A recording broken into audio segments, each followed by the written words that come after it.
આજે વાંકાનેર મામલતદાર ઓફિસે ખેડૂત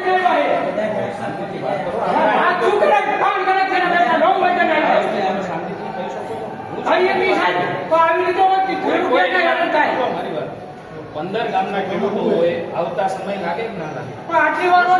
ખેડૂત આવી ગયા સાડા દસે તમને બોલાવવાનું કારણ શું હોય? તમારું કયું ગામ, તમારો શું પ્રશ્ન, તમારી શું રજૂઆત છે, તમારો પ્રોબ્લેમ લખતા કેટલી વાર લાગે? એ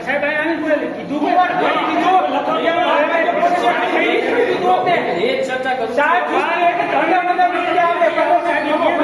એક સાથે બોલશો ને ભાઈઓ તો ન થઈએ.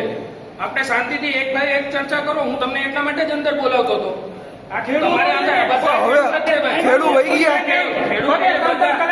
ખેડૂતોના પ્રશ્ન માટે જ અહીંયા આવ્યો છું. હું પોતે ખેડૂત છું, મને ખબર જ છે. એટલે કઈ ખેડૂત બધા તમે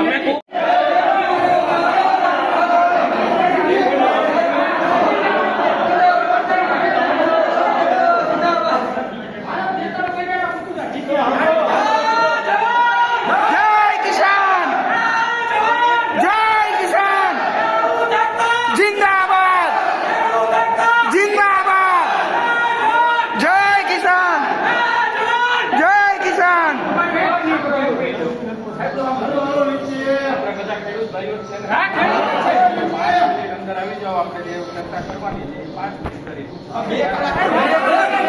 2 કલાક થાય, 2 કલાક ટાઈમ જો આપ્યો ટાઈમ કેટલા વાગ્યાનો આપ્યો તો આવવાનો?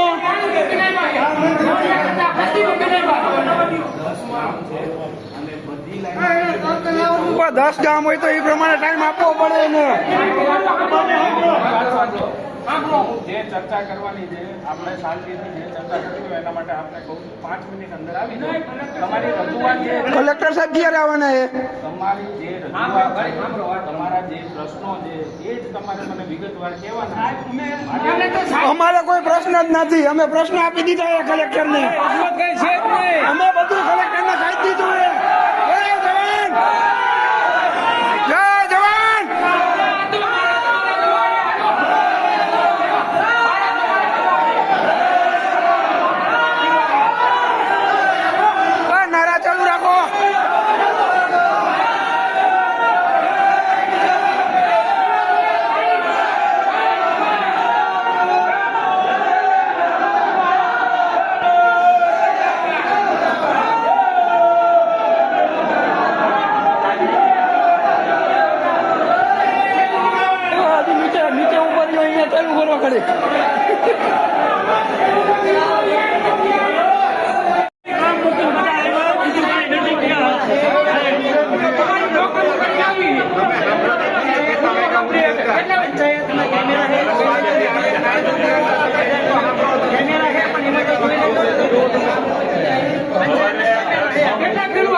તમે જાણ કેટલા કરું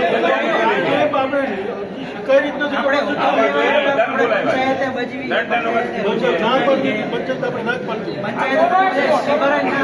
કલેક્ટર ને આવી જરૂર નથી, કઈ ને આવ્યા નથી. અમે ખેડૂત જાય છીએ.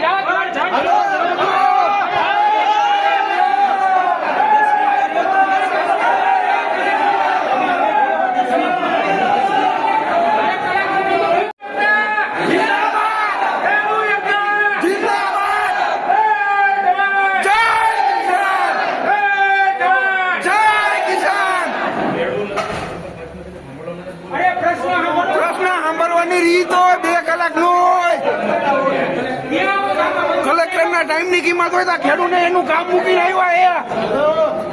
કેટલા જણા હતા?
આજે વાંકાનેર મામલતદાર ઓફિસે ખેડૂતોને બોલાવ્યા છે અને ખેડૂતોનો શું પ્રશ્ન છે જરાક આપણે સાંભળીએ. શું છે પ્રશ્ન તમારા પાસે?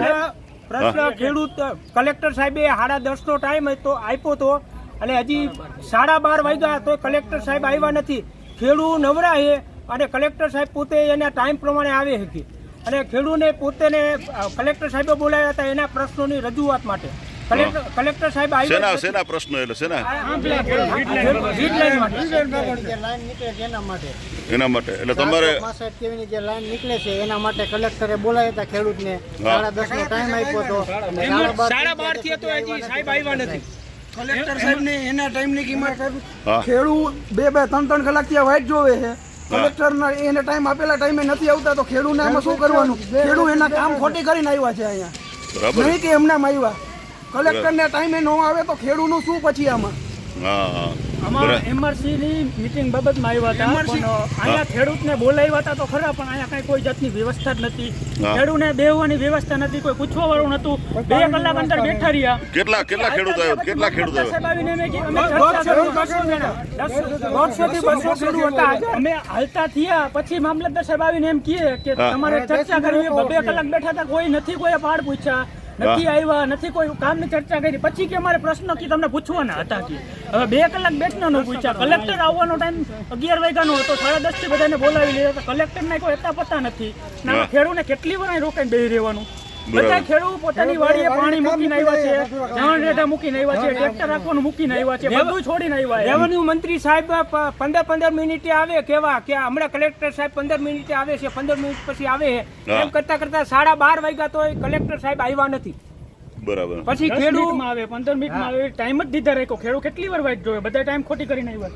એમ નહીં પડે એટલે જે બધા એના પ્રશ્નો ને એનું જે છે કે અમે આ રીતે એ તમને માનીએ છીએ એના જે બધા તમને અમને માન્ય નથી ને એના માટે જ કલેક્ટર એમને મળવા બોલાવ્યા છે. આમાં તમને શું તકલીફ છે? અમને કોઈ તકલીફ નથી, અમે ચોખ્ખું જ કહી છીએ, અમને એ માન્ય જ નથી. અમારે 2013 ના કાયદા મુજબ 4 ગણું વળતર જોવે ને જોવે, અમને એ માન્ય નથી. અને આમાં એને જે એમઆરસી માટે જે નક્કી કર્યું છે, એમઆરસી માં એને ખેડૂતનો અધિકારી ચૂન્યો છે પણ ખેડૂતના અધિકારીનો ભાવ 0% મહત્વનું છે. 80% કંપનીનો ભાવ મહત્વનો રહેશે, 20% રહેશે. ઉદાહરણ સહિત સમજાવી શકું તમને. બરાબર છે. એટલે તમને આ માન્ય નથી તમારે જે અત્યારે નવો પરિપત્ર આવ્યો એ અમને માન્ય નથી. નવો પત્ર જે આવ્યો છે એ માન્ય નથી તમને.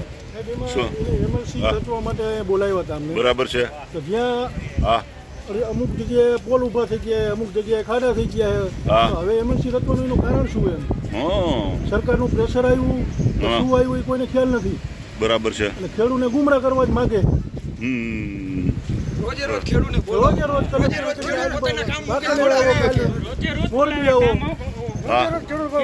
રેવન્યુ તલાટી આવે, ક્યારેક મામલતદાર બોલાવે, ક્યારેક કલેક્ટર બોલાવે, જ્યારે હોય ત્યારે બધા બોલાવે. ખેડૂત શું નવરાત છે એની વાંહે જ આવા?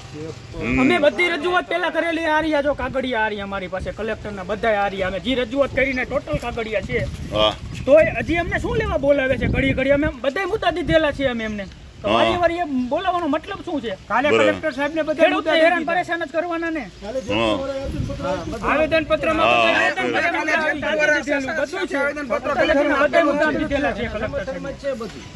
બરાબર બરાબર સાચી વાત. ખેડૂતને કામ કરવું તો ધક્કા ખાવા રોજ જવાન જય કિસાન, જવાન જય કિસાન. ખેડૂત એકતા જિંદાબાદ, ખેડૂત એકતા જિંદાબાદ. ગામની જમીન ગામની, નહીં કે કોઈના બાપની. ગામની જમીન ગામની, નહીં કે કોઈના બાપની. તો મિત્રો આજે મામલતદાર ઓફિસે બધા ખેડૂતો આવ્યા છે પણ કલેક્ટર સાહેબ આવ્યા નથી. આજે સવારના 10 વાગ્યાના બધા ખેડૂતો આવીને અહીં બેઠા છે. આ 1 વાગ્યો છે ત્યારે અને લગભગ 150 ખેડૂતો બધા આવ્યા હતા. હવે એમાંથી જો હરવેર બધા જાતા જાય છે તો આજે 1 વાગ્યો આવ્યો છતાંય કલેક્ટર સાહેબ આવ્યા નથી.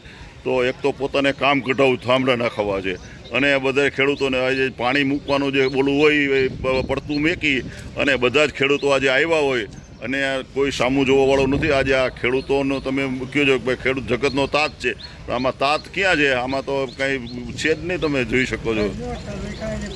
હા, કોઈ પાણીની વ્યવસ્થા નથી, કાંઈ નથી તમારે.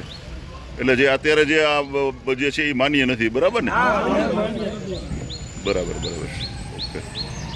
જો હું તમને આખું લોકેશન બતાવું છું. આજે જો બધા ખેડૂતો આવ્યા છે આજે મામલતદાર ઓફિસે, જો આ બધી ગાડી જે છે જો આખું બતાવું છું હું તમને.